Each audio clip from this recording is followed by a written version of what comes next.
Hello, नमस्कार। मैं कुमार सूरज आज एक बार फिर से आप सभी का अपने परिवार कैरियर टीवी में हार्दिक स्वागत करता हूँ।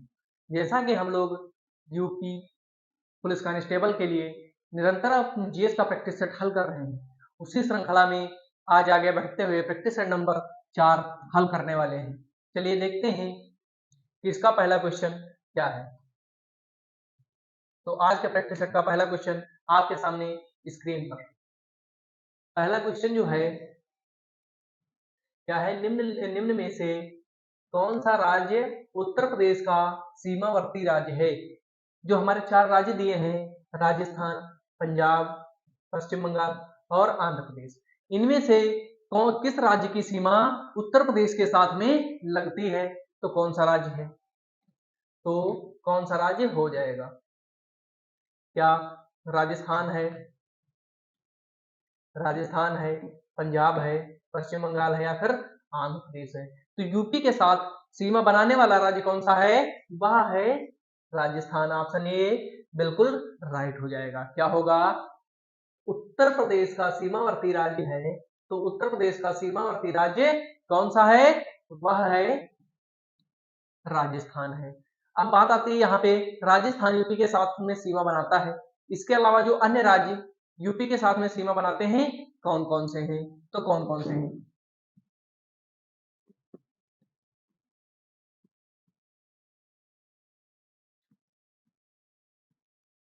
यूपी के साथ सीमा बनाने वाले राज्य, यूपी के साथ में सीमा बनाने वाले राज्य कौन कौन से हैं, तो कौन कौन से हैं। मध्य प्रदेश, छत्तीसगढ़,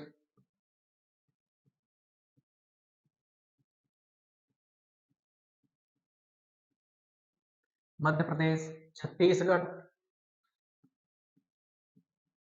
राजस्थान, बिहार,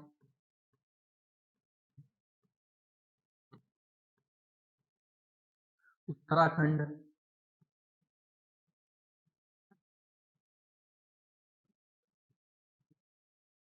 और कौन सा है। देखो, मध्य प्रदेश है, छत्तीसगढ़ है, राजस्थान है, बिहार है, उत्तराखंड है, और कौन कौन सा है, झारखंड है।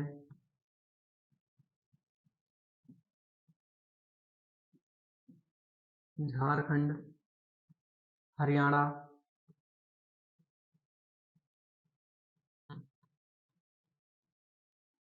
तो कितने राज्य हो गए, 1, 2, 3, 4, 5, 6 और 7। उत्तर प्रदेश के साथ में सीमा बनाने वाले कौन कौन से राज्य हैं, ये कितने राज्य हैं, तो 7 राज्य हैं। कौन कौन से हैं, मध्य प्रदेश, छत्तीसगढ़, राजस्थान, बिहार, उत्तराखंड, झारखंड और हरियाणा। उत्तर प्रदेश के उत्तर प्रदेश के साथ में सीमा साझा करने वाला एक केंद्र शासित प्रदेश कौन सा है। ऐसा केंद्र शासित प्रदेश जो उत्तर प्रदेश के साथ में अपनी सीमा साझा करता है, कौन है, देखते हैं। तो यूपी के साथ में नेक्स्ट पॉइंट है,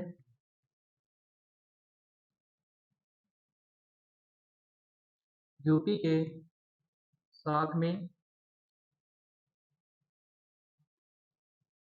सीमा बनाने वाली यूपी,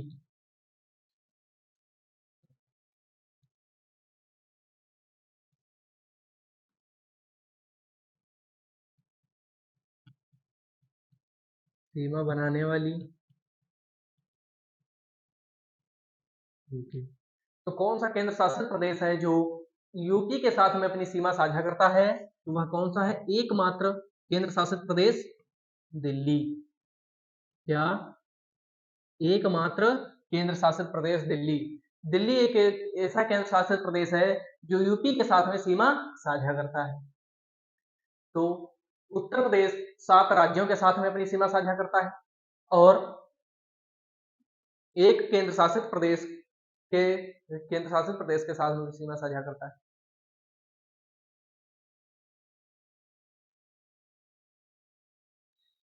हमारा अगला क्वेश्चन क्या है? अगला क्वेश्चन है, निम्न में से कौन सी भाषा उत्तर प्रदेश की दूसरी राज्य भाषा है? निम्नलिखित में से कौन सी भाषा उत्तर प्रदेश की दूसरी राज्य भाषा है? तो क्या अंग्रेजी है, भोजपुरी है, उर्दू है, हिंदी है? तो उत्तर प्रदेश की पहली राज्य भाषा कौन सी है? तो हिंदी जो है पहली राज्य भाषा है। अब जो हिंदी पहली राजभाषा है, हिंदी जो की पहली राजभाषा है यूपी की, तो इसको यूपी की राजभाषा कब घोषित किया गया? यूपी की राजभाषा कब घोषित किया गया? तो इसको घोषित किया गया था 14 सितंबर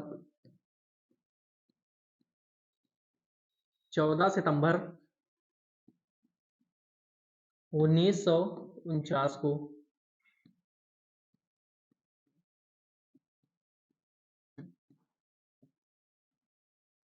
14 सितंबर 1949 को हिंदी को यूपी की पहली राजभाषा घोषित किया गया था। अब बात आती है यहाँ पे कि यूपी की जो दूसरी राजभाषा है वह कौन सी है? यूपी की दूसरी राजभाषा कौन सी है? तो कौन सी है? यूपी की दूसरी जो राजभाषा है वह है उर्दू, या फिर यूपी में हिंदी के बाद दूसरी सबसे ज्यादा बोली जाने वाली भाषा उर्दू हो जाएगी। इसको कब घोषित किया गया? यूपी की दूसरी राजभाषा उर्दू को कब घोषित किया गया? तो इसको कब घोषित किया गया था? तो इसको घोषित किया गया था 1989 को। 1989 को यूपी की दूसरी राजभाषा,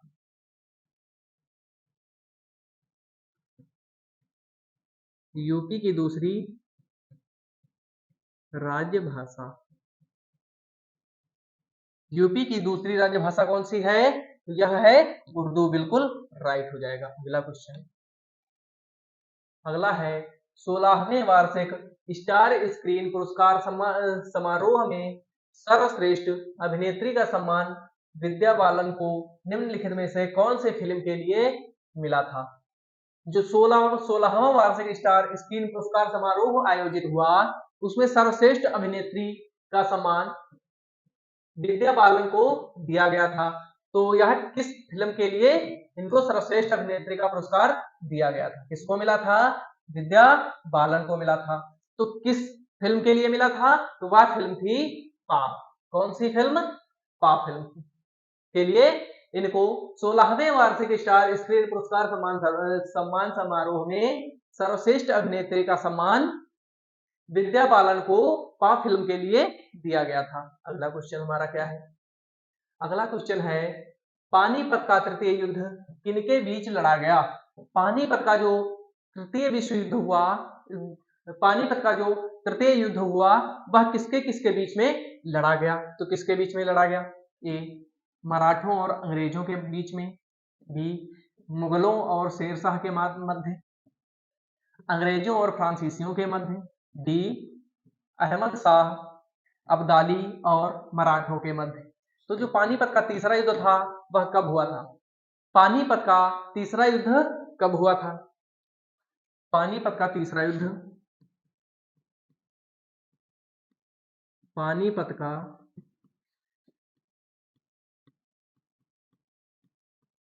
तीसरा युद्ध,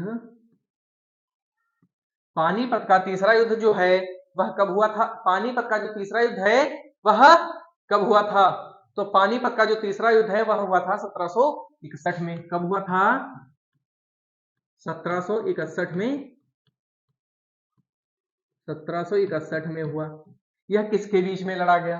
तो यह लड़ा गया था, ऑप्शन डी, अहमद शाह अब्दाली और मराठों के मध्य में लड़ा गया था। कौन सा युद्ध? पानीपत का तृतीय युद्ध। पानीपत का जो तृतीय युद्ध है यह कब हुआ? यह हुआ था 1761 में।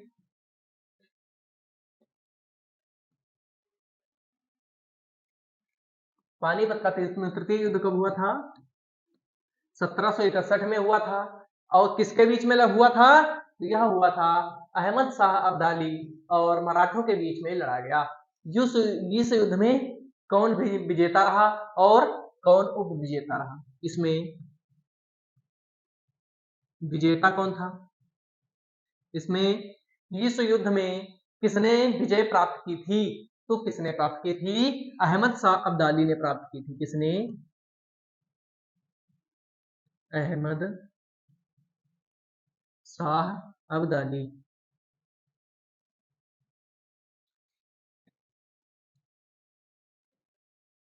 अहमद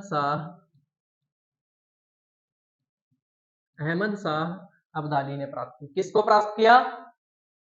किसको हराया? किसको हराया था? तो मराठों को हराया। मराठों को हराया था। पानीपत के तृतीय युद्ध में मराठों को किसने हराया था? तो पानीपत के तृतीय युद्ध में मराठों को अहमद शाह अब्दाली ने हराया था। पानीपत का तृतीय युद्ध कब हुआ? तो पानीपत का तृतीय युद्ध 1761 में हुआ था। किसके किसके बीच में हुआ था? अहमद शाह अब्दाली और मराठों के बीच में यह युद्ध लड़ा गया था। इसको हम बहुत अच्छे से याद रखेंगे। अगला क्वेश्चन, निम्नलिखित में से भारतीय नेपोलियन किसे कहा जाता था? निम्नलिखित में से भारत का नेपोलियन किसको कहा जाता था? तो भारत का नेपोलियन किसे कहा जाता था? चंद्रगुप्त को कहा जाता था, समुद्रगुप्त को कहा जाता था, अशोक को, या फिर हर्षवर्धन को? तो भारत का नेपोलियन किसे कहा जाता था? भारत का नेपोलियन कहा जाता था समुद्रगुप्त को। किसको? भारत का नेपोलियन कौन था? भारत का नेपोलियन था समुद्रगुप्त। यह किस वंश का शासक था? यह था गुप्त वंश का शासक। किस वंश का शासक? गुप्त वंश का शासक था। जो समुद्रगुप्त है यह किस वंश का शासक था? तो यह गुप्त वंश का शासक था। अगला क्वेश्चन, आर्यभट्ट था एक प्रसिद्ध आर्यभट्ट एक प्रसिद्ध क्या था? आर्यभट्ट एक प्रसिद्ध क्या था? तो चिकित्सक था, चित्रकार था, खगोलवेत्ता था, या फिर वैज्ञानिक था? तो आर्यभट्ट क्या थे? आर्यभट्ट जो थे वह एक प्रसिद्ध क्या थे? वह एक प्रसिद्ध खगोलवेत्ता थे। और इसके साथ में क्या थे?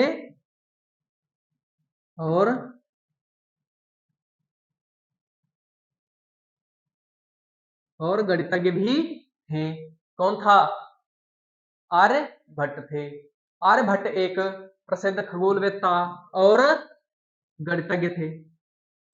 इन्हीं के नाम पर क्या किया था भारत ने सबसे पहले, इन्हीं के नाम पर भारत ने अपना पहला इन्हीं के नाम पर भारत ने अपना पहला उपग्रह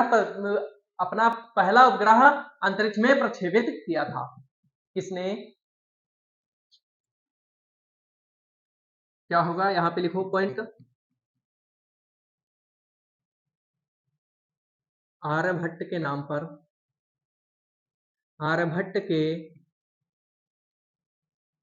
आर्यभट्ट के नाम पर भारत ने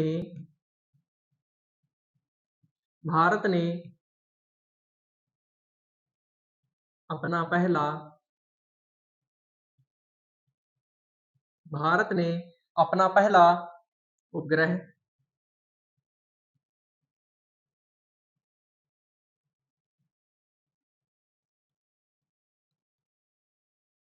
अंतरिक्ष में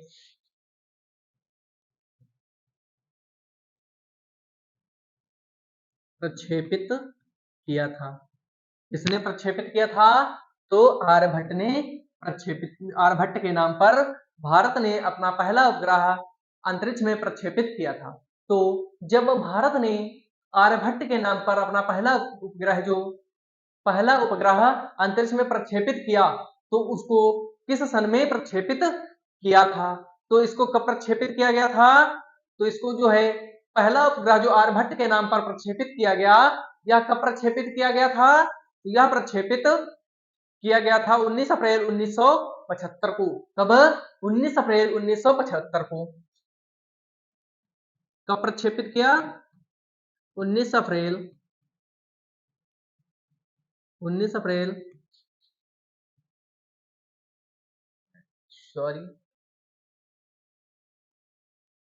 19 अप्रैल 1975 को अपना पहला अंतरिक्ष उपग्रह प्रक्षेपित किया था। किसने प्रक्षेपित किया था पहला अपना अंतरिक्ष उपग्रह? है तो भारत ने आर्यभट्ट के नाम पर 19 अप्रैल 1975 को अपना पहला उपग्रह अंतरिक्ष में प्रक्षेपित किया था। किसने किया था?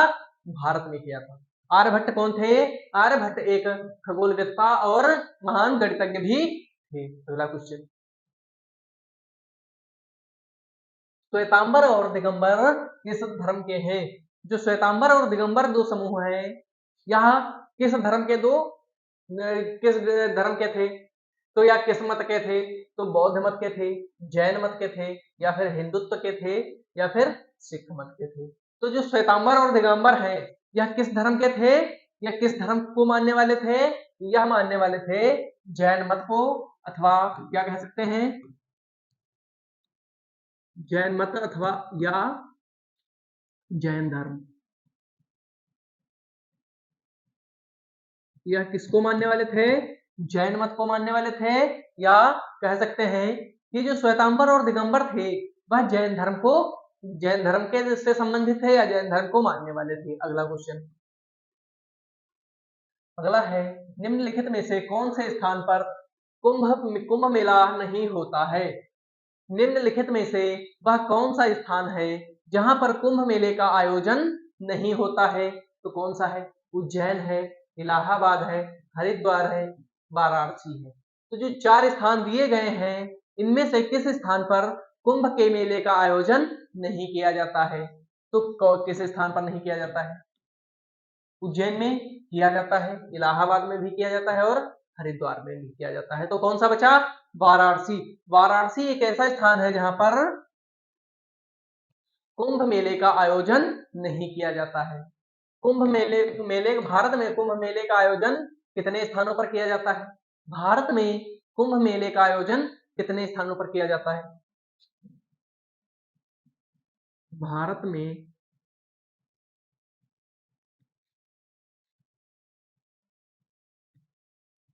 कुंभ मेले का आयोजन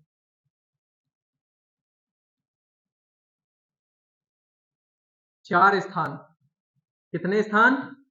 4 स्थानों पर किया जाता है।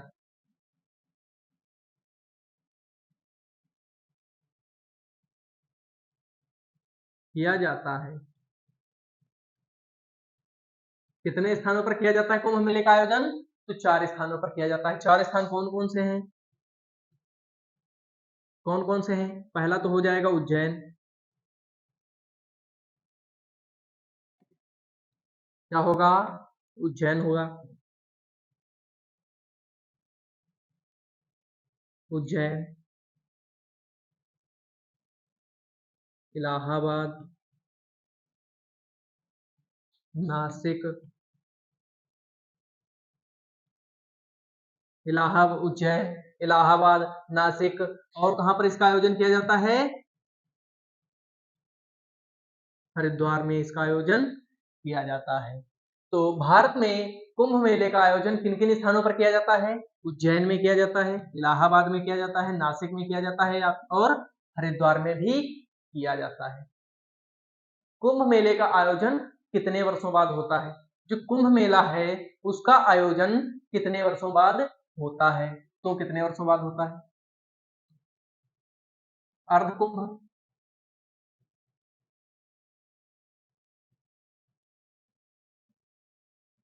अर्धकुंभ का मेला जो है इसका आयोजन कितने वर्षों बाद होता है?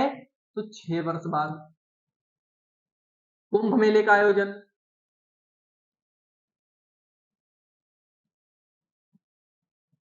कुंभ मेला जो है यह 12 वर्ष के बाद लगता है। और जो महाकुंभ है, कौन सा मेला? महाकुंभ, यह कितने वर्षों बाद लगता है? 12 वर्ष 24 वर्ष बाद लगता है। कितने वर्ष बाद? 24 वर्ष के बाद। कुंभ मेले का आयोजन 3 भागों में किया जाता है। अर्ध कुंभ 6 वर्ष बाद, कुंभ कुंभ मेले का आयोजन 12 वर्ष बाद और महाकुंभ मेले का आयोजन 24 वर्ष के बाद में किया जाता है, जो कि बहुत अच्छे से हम लोग इसको याद रखेंगे। अगला क्वेश्चन, अगला है कथकली निम्नलिखित में से कौन से राज्य का शास्त्रीय नृत्य है? जो कथकली है यह किस राज्य का एक शास्त्रीय नृत्य है? तो किसका है? केरल का है, कर्नाटक का है, बंगाल का है, पंजाब का है। तो जो कथकली शास्त्रीय नृत्य है किस राज्य का है? यह है केरल राज्य का एक शास्त्रीय नृत्य है। कौन सा नृत्य? कथकली।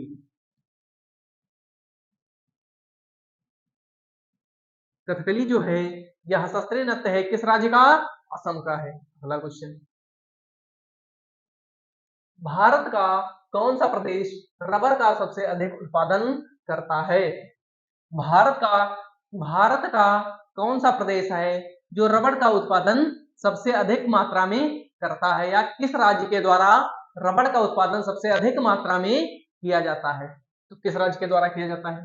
तमिलनाडु के द्वारा, आंध्र प्रदेश के द्वारा, केरल के द्वारा या फिर महाराष्ट्र के द्वारा? तो भारत में केरल के द्वारा सर्वाधिक रबर का उत्पादन किया जाता है। किसके द्वारा? केरल के द्वारा। ऑप्शन सी बिल्कुल राइट हो जाएगा। क्या होगा?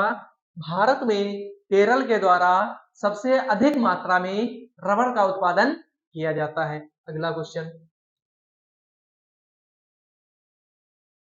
यदि पृथ्वी का अक्ष झुकाव हुआ नहीं होता तो सूर्य की किरणें केवल लंबवत पड़ती। अगर पृथ्वी का अक्ष झुकाव नहीं हुआ होता तो सूर्य की किरणें केवल कहां पर लंबवत पड़ती?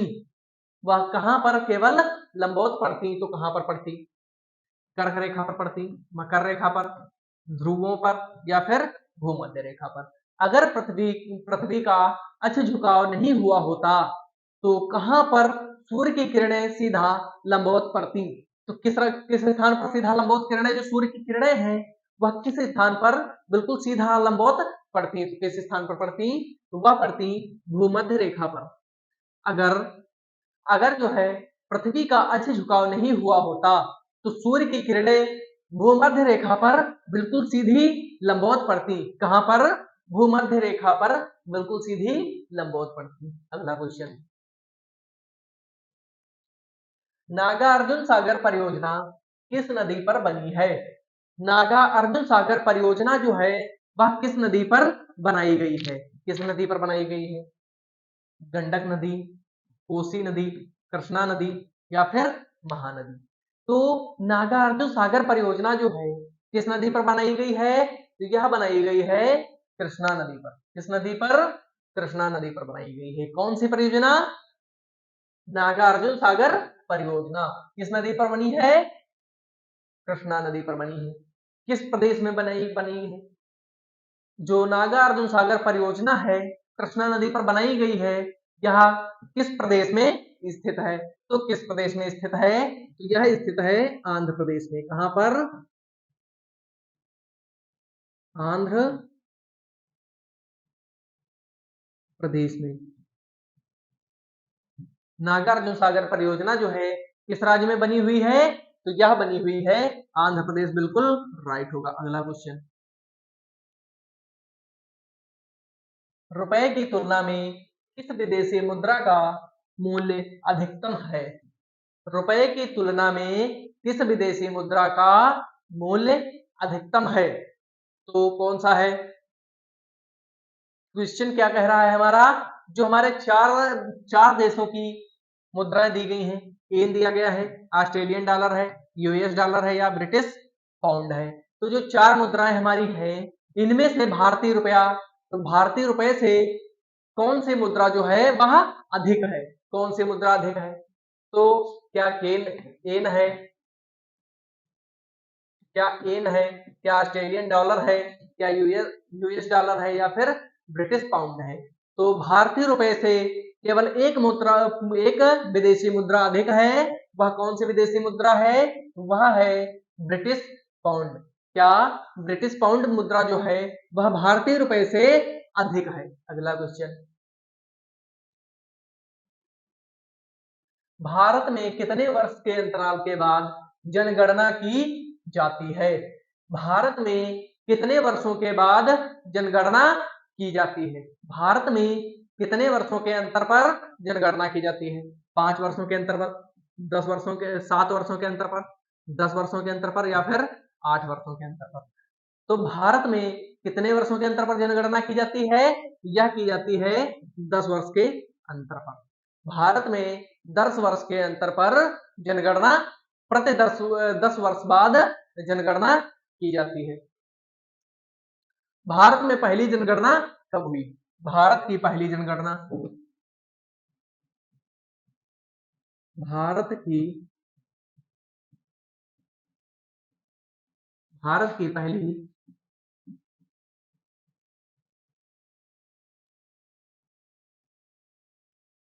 भारत की जो पहली जनगणना है यह कब हुई थी? यह हुई थी 1881 में। कब? 1881 में हुई थी। भारत में जब अखंड भारत था तो सबसे पहले जनगणना कब हुई थी? भारत में तब हुई थी 1881 में। अब बात आती है, तो जब अखंड भारत में 1881 में शुरुआत हुई, तो जब भारत स्वतंत्र हुआ उसके बाद जो पहली जनगणना हुई वह किस सन में हुई? स्वतंत्र भारत की पहली जनगणना क्या होगा?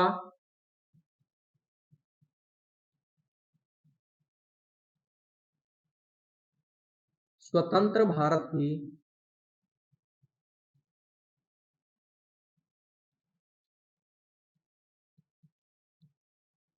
पहली जनगणना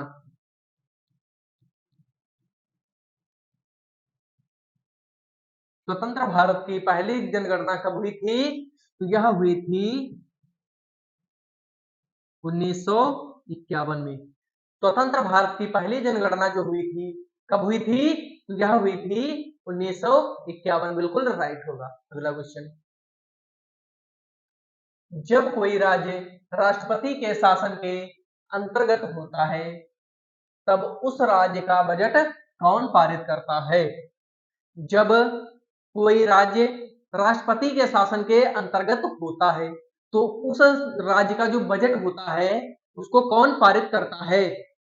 जब यहाँ पे क्या है, जब कोई राज्य या किसी राज्य का शासन राष्ट्रपति के हाथों में होता है या वहां पर राष्ट्रपति शासन लागू होता है, तो जब उस राज्य का बजट पारित किया जाता है तो उसको कौन पारित करता है? तो कौन पारित करता है? राष्ट्रपति पारित करता है, संघीय मंत्री परिषद पारित करता है, संसद पारित करती है, या फिर वित्त मंत्रालय पारित करता है? तो जब किसी राज्य में राष्ट्रपति शासन लागू होता है तो वहां का जो बजट है, उस राज्य का जो बजट है उसको कौन पारित करता है?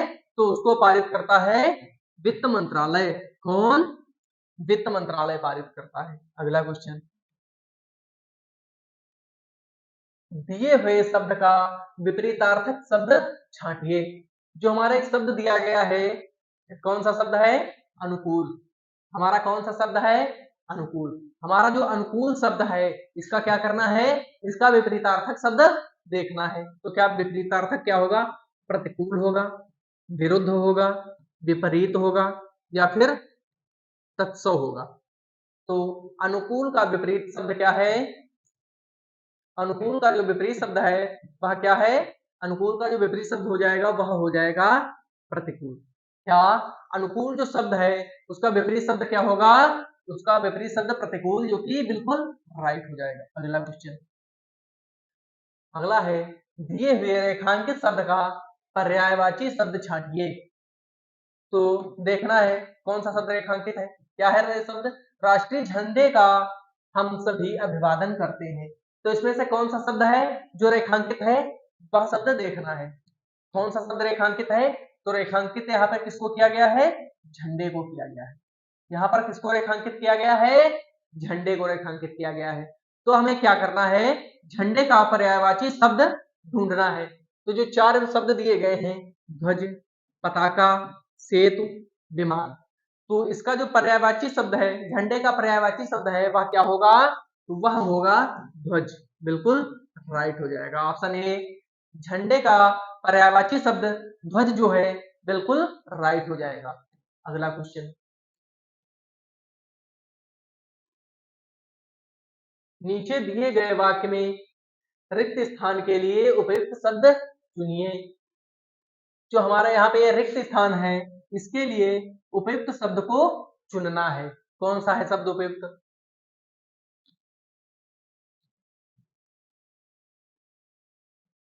तो उपयुक्त शब्द क्या है हमारा?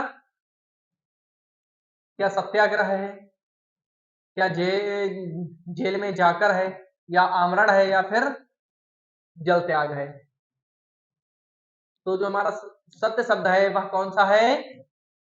वह है आमरण। कौन सा? आमरण। तो क्या होगा? स्वतंत्रता संग्राम में गांधी जी ने कई बार आमरण अनशन किए थे। स्वतंत्रता संग्राम में गांधी जी ने कई बार आमरण अनशन किए थे। क्या किया था गांधी जी ने? आमरण को कई बार अनशन किया था। अगला क्वेश्चन, अगला क्वेश्चन क्या होगा? नीचे दिए गए काले अक्षर वाले शब्द का अनेकार्थ शब्द लिखिए। आजकल के घरों में एक सुसज्जित कक्ष अवश्य होता है। आज के घरों में एक सुसज्जित कक्ष अवश्य होता है। क्या होता है? सुसज्जित कक्ष होता है। यहाँ पे कौन सा काला अक्षर है? यहाँ पे जो काला अक्षर है वह कौन सा है? वह है कक्ष। क्या काला अक्षर है? कक्ष। थोड़ा टाइपिंग मिस्टेक हो गई है। यह जो कक्ष है इसका क्या करना है? हमें इसका अनेकार्थी शब्द ढूंढना है। इसका अनेकार्थी जो शब्द है वह ढूंढना है। किसका अनेकार्थी शब्द? कक्ष का। तो क्या कमरा होगा? तो क्या कमरा होगा? कमरा होगा, अंतापुर होगा, खाना खान होगा, या फिर बैठक होगा। तो कक्ष का जो विपरीत अनेकार्थी शब्द है, किसका अनेकार्थी शब्द? कक्ष का अनेकार्थी शब्द। कक्ष का अनेकार्थी शब्द। किसका अनेकार्थी शब्द ढूंढना है? कक्ष का। तो कक्ष का अनेकार्थी शब्द क्या हो जाएगा? तो हो जाएगा बैठक। कक्ष का जो अनेकार्थी शब्द हो जाएगा वह क्या होगा? बैठक, जो कि बिल्कुल राइट आंसर हो जाएगा।